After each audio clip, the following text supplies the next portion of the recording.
So Apple's first event in 2022 could be one of the biggest events in 2022. They're supposed to be finally finishing up the switch to Apple Silicon. They said in an Apple event in 2020 that it's going to take 2 years to make the complete switch to Apple Silicon. And oh boy, have we been waiting for this. And in order for them to keep their word, they're going to have to finish up the switch by the end of this year. So I assume that they're going to be finishing it up this year. Anyways, let's talk about some of the leaks for these Apple Silicon chips and what to see in the first event of 2022.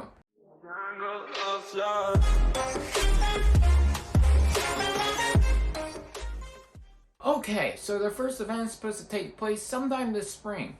I would expect it to be in March or April. One of the things I expect to see at this event is a new iPhone SE. At the beginning of every year, they tend to announce a new iPhone SE.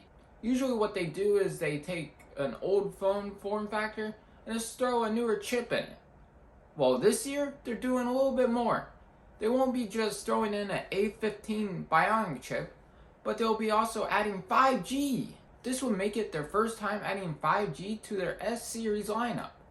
Now, I'm kind of nervous about this, considering the fact that the iPhone SE doesn't really have the best battery life, considering that it's a cheaper and smaller phone. And I assume that the 5G will drain the battery more, but who knows? Only time will tell.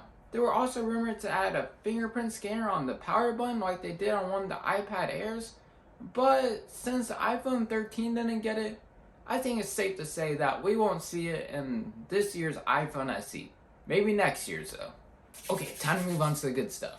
So some of Apple's computers don't have the Apple Silicon chip yet, and one of the ones I expect to see announced that they haven't added it to it yet is the 27-inch version of the iMac. I assume that we'll see a newer chipset like they had in the new MacBook Pros, such as the M1 Pro and the M1 Pro Max. We will see the same port selection, maybe a new port or two, but it was very nice to see the ports come back on the new MacBook Pros. I wish they did this with their first M1 series of the MacBooks, but hey, at least they're back now. And another thing is, these iMacs might be getting colors like the other iMacs. And honestly, I'm not too sure what to think of this. Yes, it's cool they added colors and stuff, but the fact that made it less attractive to me was it had white bezels. Honestly, with these iMacs having white bezels, just makes it look like something a kid would buy.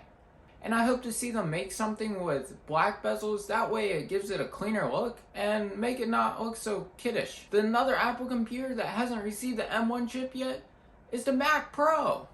Now, for those of you who don't know what the Mac Pro is, it's Apple's most powerful desktop. And there's also a word going around the block that there might be two form factors. One will be called the Mac Pro Mini, and it'll apparently have the size of 4 Mac Minis stacked on top of each other. The main logic board would sit on the bottom as the heatsink would sit on top. It might get a dual or quad M1 chipset called the M1 Ultra with 20 to 40 cores. And it'll have a RAM selection of 32 gigabytes to a total of 128 gigabytes. Now that's a lot. Now for the bigger Mac Pro, which will be just called the Mac Pro, as far as I'm aware, it will keep the same form factor with that cheese grater design. One of the other things I expect to see at this event is a new higher end Mac Mini. And I expect it to have the same chipset as the iMacs with the M1 Max and M1 Max Pro. Now if they keep their same pricing options as they do with the Intel's version right now, this would be the best bang for your buck Mac and the whole Mac lineup, including the MacBooks. The reason I've always been more of a MacBook person is because of portability. But the realization is I don't travel a lot, you most likely don't travel a lot, and when we do, and we take our laptops, we don't end up using it because we're just trying to enjoy our vacation and spend time with our family. So if you want a Mac, I would definitely check out the Mac Minis. They're definitely worth the price, considering that the lowest end one is I believe $700 to $800. One other thing that they might be doing with the Mac Mini is giving it a cleaner design with adding plexiglass on top of it. I assume we'll see the same port selection. It'd be pretty silly to see them take away ports on the Mac Mini considering that it's a desktop computer, so you shouldn't have any worries there. Now, one thing that was rumored to drop at this event, which isn't happening anymore, is the M2 Mac Air. It's supposed to drop sometime later this year. I'd expect in sometime September or November. which I'll create a separate video on the MacBook Air later. Another video I plan on doing is about the leaks for the iPhone 14. They're really interesting, and the iPhone 14 is definitely going to be a huge hype. Later this summer, as they always do, they'll have their WWDC event, which I expect to see new iPad OS, iOS, and Mac OS. And I'll be creating a video for that too.